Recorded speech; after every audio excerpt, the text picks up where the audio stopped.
Bonjour, nous sommes le 14 novembre 2022. Bienvenue pour une nouvelle vidéo qui va s'intituler Je laisse la parole à Zoltan. Alors, à la demande de Makimo Coco, donc on reprend. Alors, c'est Abraham et Sarai, changement de nom entre divagation érudite et serrure cachée. Donc, un célèbre passage de l'Ancien Testament. Donc, il y a plus d'un an, sortant des kabbalistes chrétiens de la Renaissance, de M. François Secret, pour faire nos courses à Super U, nous tombons sur un Arsène Lupin, supérieur inconnu par un certain Patrick Ferté, qui jette un jour curieux sur l'interaction très 19e siècle entre les milieux littéraires et occultistes. Bref, l'ensemble grand tu comme humanité, pour citer notre prof de maths à l'ancienne, lisant Cicéron et Homère dans le texte. Mais revenons à l'enquête de M. Secret, qui, pour suivre nos maniaques à la trace, éclaire si peu la nature de la truffe tant prisée, que nous manquons presque un fort curieux passage de l'Ancien Testament, mais dont l'élucidation, vu les tonnes de plâtre de l'exégèse officielle, fera plutôt l'effet d'un aérolite.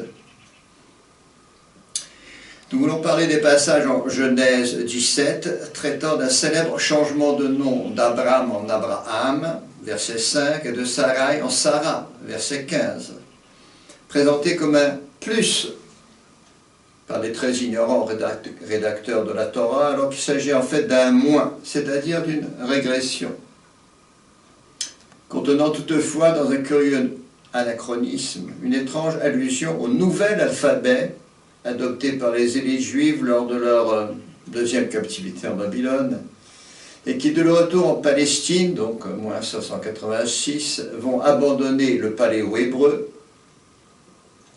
pour un glyphe que rien d'essentiel a priori ne distingue de celui qui le précède, à moins que le nouvel alphabet, dit araméen, présente un avantage caché, en fait suggéré par les qualificatifs d'assyrien, donc Altav Ashuria, et qui renvoie au soleil, ou Chaldéa.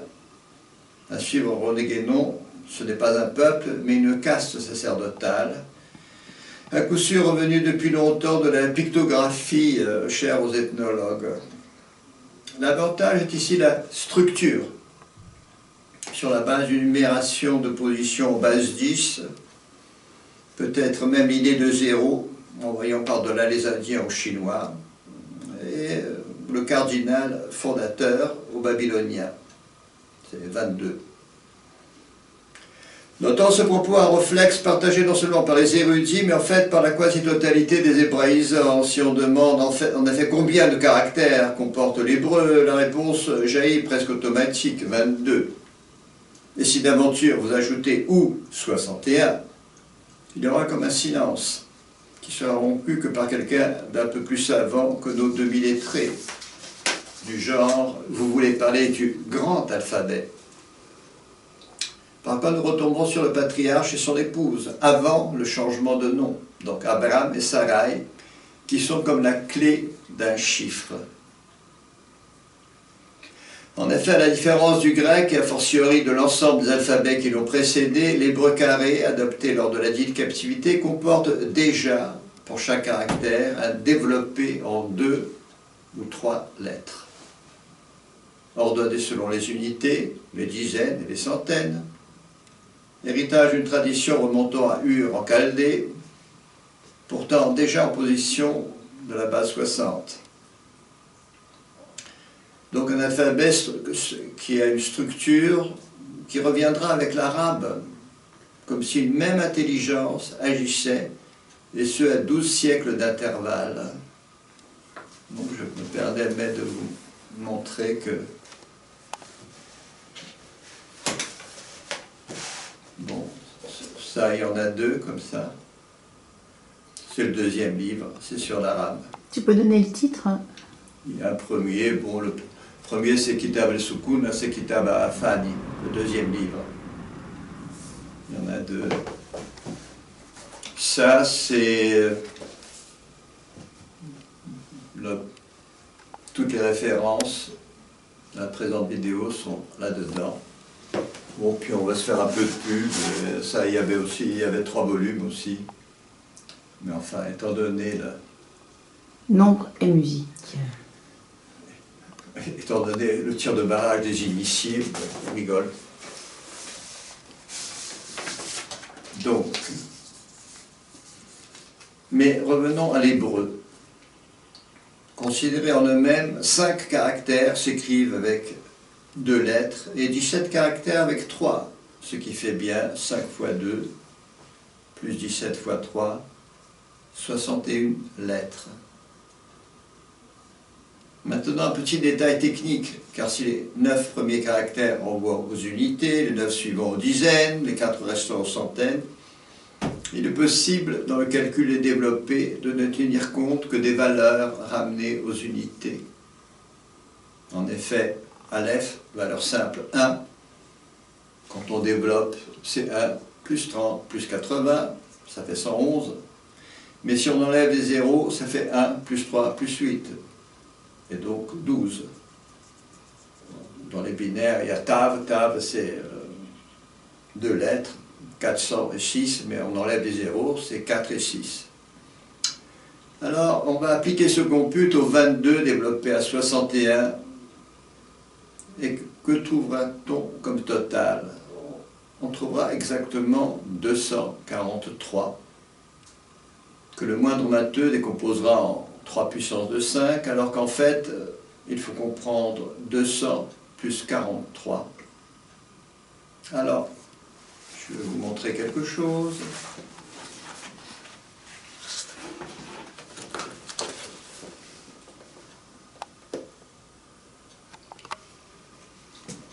Les 17,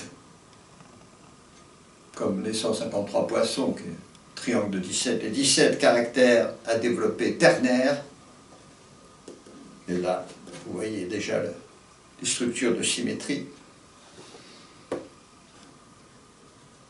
Donc, quand on les développe, par exemple, Aleph, il y a 3 lettres. Et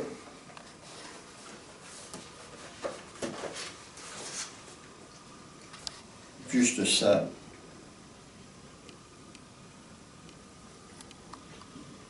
c'est des caractères binaires. Alors, dans le premier cas, quand on développe, quand on enlève les zéros, on a 200, exactement. Et là, dans le deuxième cas, ceci.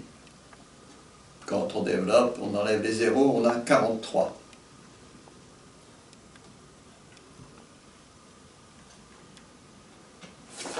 Donc on a un nombre de 143 qu'il faut comprendre comme 200 plus 43. Mais au fait, combien pèse le patriarche avant ce changement de nom? Alors, c'est là que ça devient tout à fait magique.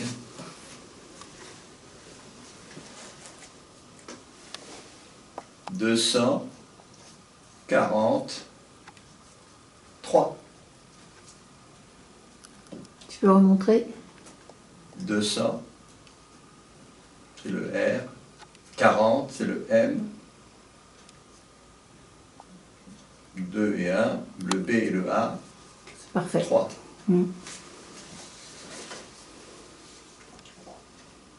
Coïncidence? Bon.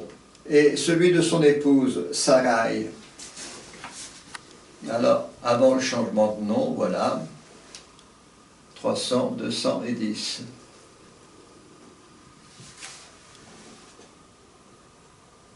Ça flotte quelque part au milieu des élucubrations dont traite Monsieur Secret. Mais ce 510, quel rapport avec l'alphabet? Comme rappelé supra, il y a, selon le compute choisi, plusieurs valeurs pour chaque lettre, que l'on peut alors classer par poids, de la plus lourde à la plus légère, à condition pour chaque classement de s'en tenir strictement à la règle choisie. Ainsi, dans un développement gardant les zéros, la plus grave de toutes les lettres, alors la plus grave de toutes les lettres, figurez-vous, bon ça c'est une question de prononciation. Donc ça c'est S, Sarai, et ça c'est Resh, R-I-Sh. Alors vous voyez que Sarai, avant le changement de nom, ça pèse exactement comme la plus lourde de toutes les lettres, qui est 510. Et si on enlève les zéros, si regardez, on a le He, 5 et 1. Alors là, il y a une espèce de petite magie, puisqu'en quelque sorte, entre 510 et 5 et 1, voilà, petite magie. Donc, 243 et 510, donc Abraham et Sarai, ressemblent beaucoup à une serrure cachée dans les noms primitifs du patriarche et de son épouse, avant le changement fatal, dont les scribes se font gloire comme une guenon de ces bécycles. Serrure cachée, noyée dans toute une série de détails aussi saugrenus que grotesques, et qui font l'effet d'autant de pièces rapportées déviant du sujet. Donc on va partir sur...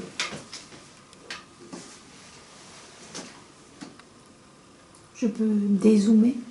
Alors là, tu vois, ça c'est le changement de nom. Alors là, on a rajouté le He. Le He, c'est comme une branche qui laisse tomber un fruit, là. Et là, on a aussi voilà, ce R et le He toujours. Voilà. Alors voilà. Bien. Donc,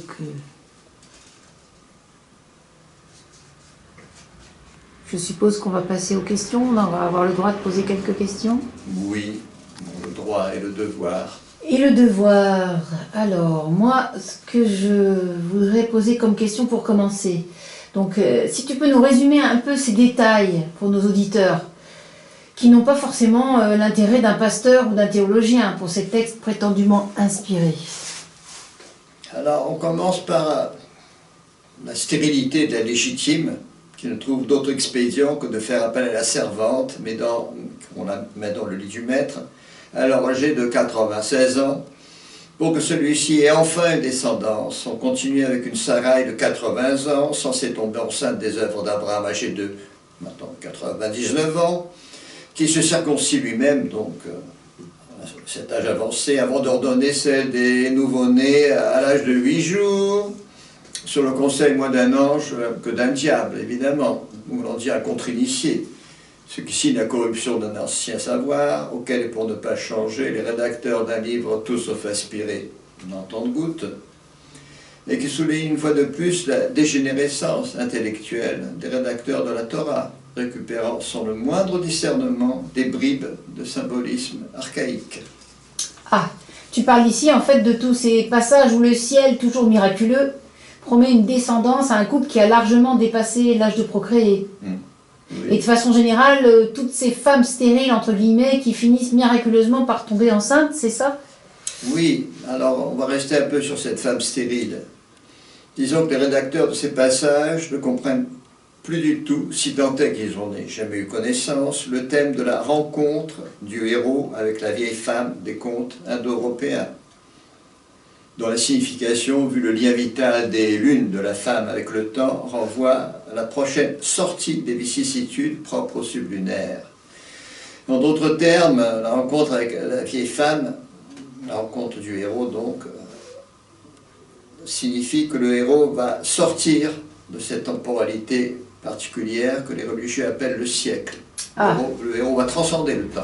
Ah ouais, d'accord. Ouais. Mais là c'est peut-être presque une autre vidéo, je pense, non? Ah oui.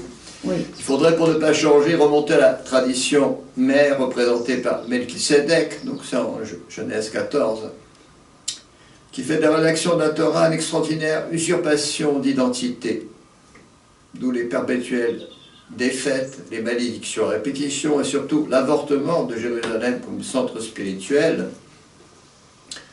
Pour résumer, vous reportez donc Ézéchiel 16, dans un style où la symbolique sexuelle d'un réalisme affligeant se substitue au thème par excellence des contes. Donc dans les contes, le roi et la reine n'avaient pas d'enfant, on n'avait qu'une fille, c'est-à-dire un héritage spirituel qui attend le héros comme le juste soumis à un certain nombre de défis. Ah, Alors, revenons à nos nuages, si tu veux bien.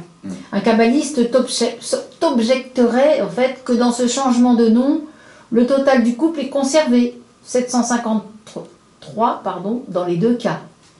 Oui, donc Abraham plus Sarah, donc de 58, 505. Alors c'est là, donc C'est là, c'était sur... Attends, hein, je vais venir. Je me rapproche. Un petit instant. Oui. Donc ça fera 753, et là aussi ça fait 753, donc il n'y a pas de problème. 753, mettez 513, oui.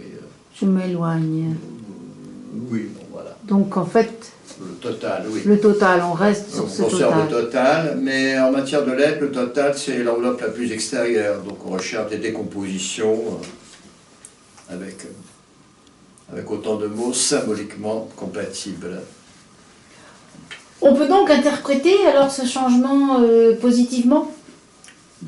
Oui, on pourrait. On pourrait, parce que c'est précisément ce hé qui apparaît dans les nouveaux noms donnés à Abraham et à Sarai. Oui. Oui. Mais il y a une différence, alors, du reste qui est dans le texte. On parle d'une descendance qui est nombreuse comme les grains de sable et comme les étoiles du ciel. Alors la descendance purement charnelle, c'est le hé comme le hé, c'est le souffle vital, mais c'est purement charnel. La filiation spirituelle, c'est le hé comme souffle spirituel. Alors, oui. Il y a quand même une différence. Du reste, cette différence est soulignée. Les grains de sable, bon, spirituellement, intellectuellement, ils ne comptent pas beaucoup, quoi. Les étoiles du ciel, c'est autre chose. Mais ce qui compte, c'est le diviseur de 510, c'est-à-dire 17. Comme les 17 lettres à développer ternaire, alors, objet par excellence de notre Grondheim assemblée. Alors, c'est le sujet, quoi. C'est le sujet. De cet ouvrage que vous ne trouverez nulle part. Vous ne trouverez pas, ni chez les kabbalistes, ni chez les chrétiens, donc pour donner une autre image. Pour donner une autre image, je me rapproche. Oui. Le principe du classement commence par regarder dans les lettres tous les développés qui comportent un iode, un i, quoi. Le i, c'est le germe. Vous voyez, il y a une flipotée. Et sur laquelle on peut méditer. Alors, il y a une logique. Elle est complètement perdue de vue par le fameux Sefer Yetzira, qui est encore une élucubration qui passe pour traditionnelle, mais c'est une élucubration. Et qui reste démontée, on donnera la cote, voilà. Donc les lettres à développer ternaires. En fait, dans cette façon de compter en base 10, est-ce qu'il n'y a pas une confusion de certains principes? Il y a un détail, oui, dans le développé ternaire, il y a toutes les lettres, mais il n'y a pas le hé. Le hé est la seule lettre. Qui t'a pas. C'est un détail. Elle est... Alors là, il y a une confusion en base 10. Alors c'est intéressant. À développer un petit peu. Si on dit 99, on sous-entend 99 plus 1. 100. Et donc, ça signifie bien l'épuisement d'un ancien cycle et le départ d'un nouveau cycle. L'épuisement pour des raisons à la fois matérielles et psychiques, c'est très actuel. Donc, départ. Toutefois, dans le cas qui nous occupe, cette façon de compter en base 10 qui renvoie à l'espace semble oublier que c'est 12 qui mesure le temps. Alors, sans compter en fait les nombres purement symboliques. Cessation du déluge, le 10e jour, le 17e jour du 7e mois. Compliqué. Hein. Alors, voilà, normalement, 17 devrait être le nombre même du renouvellement de la fondation d'un nouveau centre spirituel. Bon, voilà, les 17 peuples mentionnés lors de la Pentecôte, acte 2, 7-12. Le nombre symbolique, c'est 17. Du coup, l'âge d'Abraham, l'âge de Sarah, l'âge de Hagar, ça rajoute dans la confusion. Oui, c'est sûr. Alors, revenons alors au symbolisme de 7. Voilà. Alors 7, ça renvoie, c'est le corps subtil, et 17, c'est la parfaite réalisation. C'est ça que ça veut dire. Ah, alors à ne pas confondre avec 1717, date fétiche de la fondation de la franc-maçonnerie orangiste. Oui, il ne faut pas confondre. Oui. Ah. En conclusion alors, tout ce qui monopolisa les exégètes sur les descendances respectives de Sarah et Agar, donc les juifs et les musulmans, c'est du fourrage pour bêtes à corps, Oui, si j'ose. C'est de la paille, comme dirait saint Thomas. De la paille pour les bêtes à cornes. D'autant plus que l'essentiel tenait en deux nombres, donc 243 pour le grain et 510 pour la puissance germinative.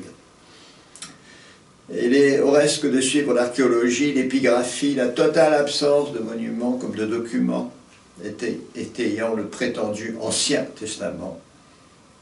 Le christianisme et l'islam furent deux civilisations, le judaïsme une culture d'érudits, de traducteurs, juste une culture, dont l'apport en matière d'art et de science est bien difficile à établir. Et donc, ces rédacteurs de la Torah ont assimilé plus ou moins bien, et souvent plus mal que bien, le peu que ces scribes pouvaient entendre de ces glorieuses voisines. De l'Égypte, où les Juifs n'ont jamais mis les pieds. Ces monuments extraordinaires, voire ces coupes taillées dans le granit. Alors, il y a une extraordinaire vidéo, les étranges artefacts du musée du Caire. Il y a la Mésopotamie, à laquelle seul convient le thème d'un pharaon obligeant les Juifs à confectionner des briques faites de paille et de boucs séchés. Alors, un truc énorme. Alors donc, ces saintes écritures, question Torah, seront maintenant au plus formidable best-seller de falsification historique de tous les temps. Longtemps jamais remise en cause par une Europe chrétienne tout aussi prolixe en grands récits, et d'autant plus conquérante. Et alors, sans compter les dissonances quant à Ismaël, âne sauvage ou grande nation? Alors on passe à une page d'intervalle du fils de la servante, décrit comme un âne sauvage, donc chapitre 16, 12, Genèse, à Ismaël, alors 17, 20, Israël sera béni, sera le père de 12 princes et l'ancêtre d'une grande nation. Alors comment l'âne sauvage, ça ne marche pas du tout. Et ça, on trouve ça en combien la référence, c'est... L'un c'est en 16, 12, et l'autre c'est en 17, 20. 17, voilà. Une demi-page d'intervalle, on change du tout au tout. Alors en fait, cette petite note en bas de page... Alors ça pique, quoi. Ça pique. Alors le fils de la maîtresse, Isaac, a le même nombre que Agar, c'est-à-dire la servante. Alors là, on s'est donné la peine de le montrer. Bon, Isaac, c'est quand même Yod, Tzadir, Kof, quoi. Agar, c'est en fait He, Gimel et Resh. Alors, ça fait quand même amusant, quoi. Alors, ça rime avec le fait que les Juifs furent partout et toujours vaincus, donc asservis, donc des serviteurs, et non des maîtres. État de choses de se modifiant très progressivement qu'à partir de Luther, qui au départ était quelque peu antisémite. Donc les grandes étapes, la mise en ligne des textes, alors tout ça, ça sera sur...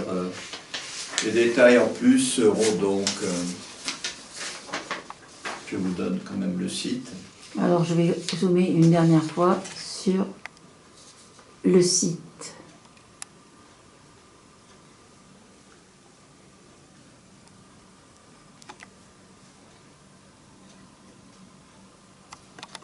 Et éventuellement les questions que, si jamais des personnes communiquent, des questions plus. Donc voilà, c'était une nouvelle vidéo. Nouvelle vidéo. Et on vous souhaite un magnifique automne qui se prolonge encore en décembre si possible. Hiver russe.